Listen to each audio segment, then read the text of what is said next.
Hi there, welcome to the second episode of Money and Medicine. If you haven't done so already, please go down to the bottom of this page and subscribe immediately. You're also more than welcome to leave a comment, or if there's specific topics or stuff that you guys would like us to discuss, please feel free to share. I am your host, Stefan Botma, with me my co-host, Werner Hatten. And Werner, just quickly, why we do what we do, what's the purpose of Money and Medicine? Thanks, Stefan. Like we discussed in the first episode, I think the purpose of Money Medicine is to start an educational platform where we can discuss everything related to financial planning. We've picked up over the last couple of years, dealing predominantly with medical professionals, there is a big need in the market for them to get as much information as possible to help them to make an informed decision. Whether that is to have investment or even to life cover, income protection, but to discuss these type of topics and to assist them in their financial planning journey. 100%. So guys, today we will be discussing budgeting tips. Very easy to implement stuff that you can actually do as of immediate effect. We hope you enjoy the episode. And again, like I mentioned, if there's any comments or anything you would like to add, please feel free to share. I'm going to dive right into this. Budgeting is such an important aspect and a thing that a lot of people struggle with. We've been dealing with a lot of intern doctors at the beginning of this year, and not only with interns, but even people that is a little bit more established, like a medical officer or a registrar or somebody that already specializes. Everybody struggles with a budget. Whether you are earning 40,000 Rand a month or 200,000 Rand a month, there's some aspect where you overspend. And one tip that has shown to be very valuable is to download a budgeting app on your smartphone. The app that we recommend is 22/7. The app was created by Old Mutual. It is available on the App Store. You can just download it, there's no cost involved, and then you link all of your bank accounts to this app. So what this app basically does is every time you swipe your card or every time you draw money, if there's an expenditure, it puts that expenditure in a certain category. So example, Stefan, if you go to Engine, we've experienced it in our personal lives. If you go to Engine or Shell or any fuel company, when you swipe your card, when you put fuel into your car, it automatically categorizes in that specific category. Yes. So what it basically helps to do, it's giving every cent a name. Yes. At the end of the day. And effectively, that's what you want to do. This is another budgeting tip, is to give every cent a name. And what it effectively does is your total income needs to be aligned and defined towards every expense that it goes to, and that needs to equal zero, so that you can know exactly what's happening to every penny and that you can start budgeting accordingly. And this app is ideal because it does that for you. Sometimes there is some of the categories that didn't pull through correctly. So for example, you would buy something from a grocery store and it will pick it up under healthcare or under hardware or stuff like that. So you can then just, obviously, as you go through your budget, you can just put it under the category that you would like. Correct. And what it's doing, if you follow this strategy, at the end of the month, it's much easier to see where you've overexpended. Because if you have to pull a bank statement, it's going to take you a lot of time to put all of those things in a different category. So this is basically giving you a summary for at the end of the month. This brings me to the next step, is to do budgeting together.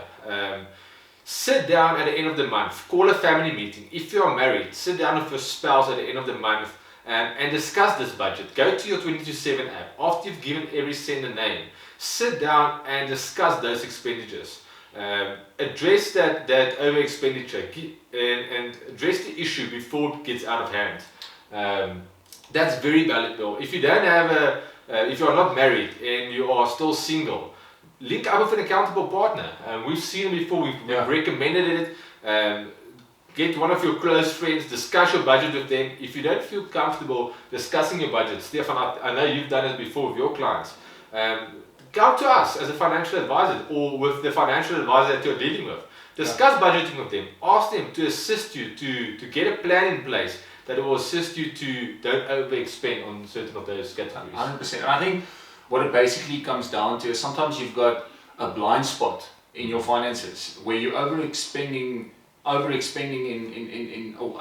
in so much of a category that you don't really realize that it is a blind spot. So it's very important for somebody else, a third party, to point that out to you, hence in the form of an accountability partner. 100% correct. a nice tip on that note is if you are overspending and you feel that you're really finding it hard to budget accordingly, is to use the traditional envelope system.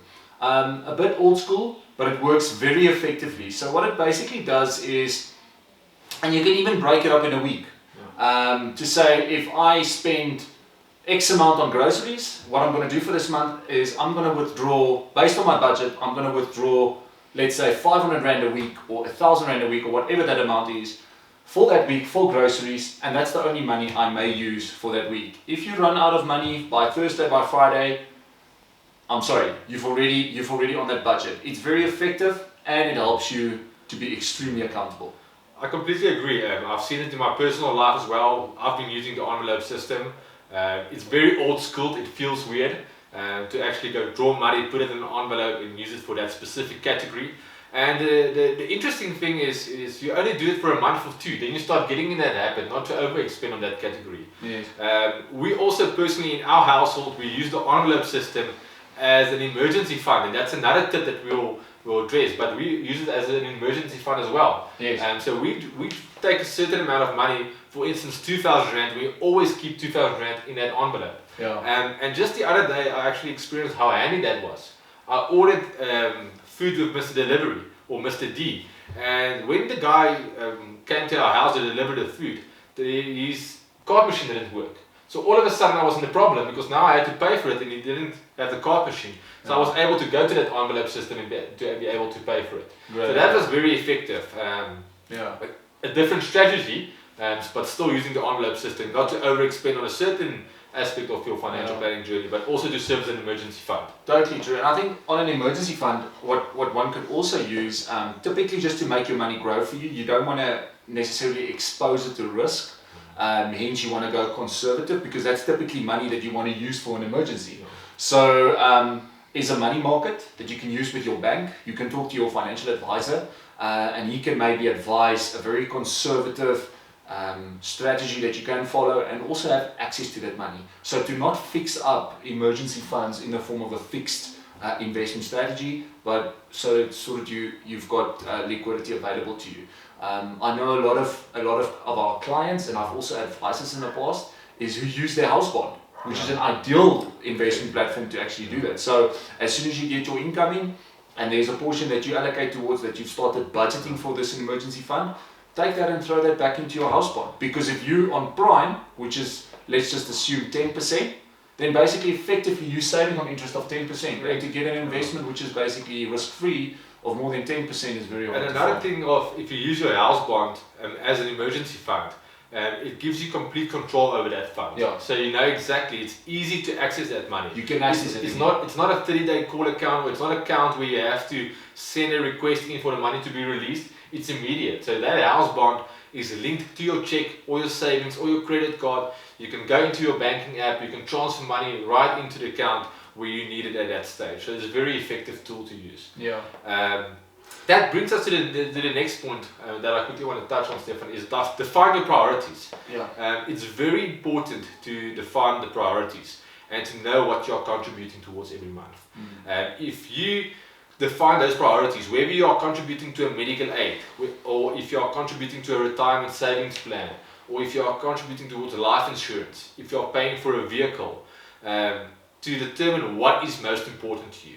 Because when times get tough and you find yourself in some sort of financial difficulty, you know what benefits you need to keep in place. For some people, depending on your background, how you grew up, a retirement annuity might be very valuable because I've seen it with some of my clients where their parents didn't contribute to a retirement annuity as they should have, and now they have this fear that they are going to have to provide for their parents, or they wouldn't have adequate money in place for their retirement. So a retirement annuity for those clients I've seen is very valuable. It's a big priority. Yeah. Some clients might prioritize a medical aid as their main priority because they might have some medical condition. And the reason why you prioritize it is if the tack hits the tar and stuff becomes very important and your budget becomes a little bit pressing, where you need to cut on certain expenses. Then you know what you can cut on and what not to cut on. What you value. Correct. And I would recommend to start with the important ones at the top and to list it down to the less important ones, which is basically the nice to haves. So this will also be a nice exercise to do with a partner, with your accountability partner, because again, this might be a blind spot. So you might think DSTV is very important for you, or you might think, and it might be, I'm not saying it's not important, you might be somebody that really values that and then hence prioritize it, but there might be blind spots and somebody else can then point out to you and say, look, this is really actually a nice to have. And then like you said, when we are in pressing times, we tend to let go of the stuff that actually really matters. And yeah, then you can run through that exercise. And then another tip is that constant irregularity that you have to be involved at. And we actually deal with this quite a lot. You know, some of the medical professionals in the private space, they don't know, every month is not the same. Correct. Some months might be very high, some months might be very low. And we always get this question, how do we budget according to a commission-based or a fee-based or irregular sort of income streams? How do we budget accordingly? So for us, a rule of thumb is to maybe look at a 12-month view and maybe look at your statements, your bank statements, your income or your business statements, and see which months was the lowest. Use the 3-month average over the lowest ones, and then just budget accordingly, because that will at least plan for the worst, expecting the best. That always says you to put a plan in place that you are comfortable with. So you know, for instance, in those dry months, I will still be able to cover my expenses. I will still be able to budget accordingly. Definitely. When you have a good month, you'll have an overflow, and you take some of that additional money and you put that into your emergency fund, or you'll put that into your bond to assist you with another month where the expenses are, or basically where cash flow is a little bit less due to whatever circumstances it might be. Definitely. And then the very important aspect of debt. I think another very valuable tip is to always attack debt first. Definitely. Stefan, we've seen it plenty of times with our clients where they will be contributing towards maybe a retirement annuity or some investment vehicle, but are sitting with this debt, they are sitting with this credit card that has got 50, 60, 70,000 rand outstanding, and they are paying all this interest on that credit card, and instead of settling that credit card or that debt, they are contributing towards an investment. So it's important to attack that debt. And it sounds simple, but it's yet so true. It's almost like borrowing money from a friend at 20%, because that's typically where a credit card is running. Your average credit card is anything from 15 to 20% on interest, and paying him a return on his investment. So your friend actually borrows you money, and you paying him a return on his investment of 20%, and then investing money in the market to obtain 10% or 8%. It doesn't make sense. So it's very important to kill debt first. Like Vanna mentioned, going for the high interest ones first, killing it off month by month, target the first one, then going out to the second one, up until you're left with, let's call it good debt, which is a low interest bearing form of credit. And a credit card, I think that's the best one to start with. Credit cards, the interest charged on credit cards are astronomical. So always start to kill that credit card as soon as possible. Definitely. And then, guys, track your progress. The only way to learn and to better yourself in this journey is to track your progress. You're not going to master this in the first month. This is a continued progress. We meet with all of our clients. We try to meet with them every 6 months. It's very important for us to have a good relationship with our clients. And when we do financial planning, we are tracking this progress. So it's not something that you do once and then you forget about it.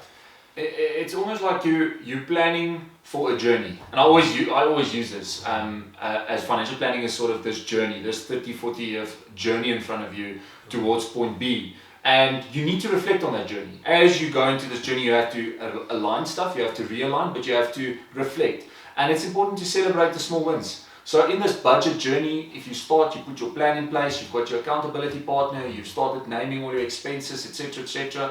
You need to look back at where you started, and 6 months down the line, 12 months down the line, celebrate, your savings. Celebrate you've killed off your debt. Book a night with your loved ones and say, look, this is how far we've come. And it will also put you in a space of optimism. It will put you in a space of feeling better about your finances, start creating discipline. So all of a sudden your finances has direction. So very important. I 100% agree with you. I think it will give you absolute control over your money. We've seen it a lot as well, where medical professionals don't know what they earn. They don't know. When you start out your career, you get all this money, and then but if you don't have a good budget, you tend to overspend on certain categories, and then after 5, 6, 7 months, you've lost complete control over your finances. Quickly. But yeah, so that was just a few tips that we've highlighted to you. This will be a continued process. We're going to touch on a lot more valuable information regarding financial planning.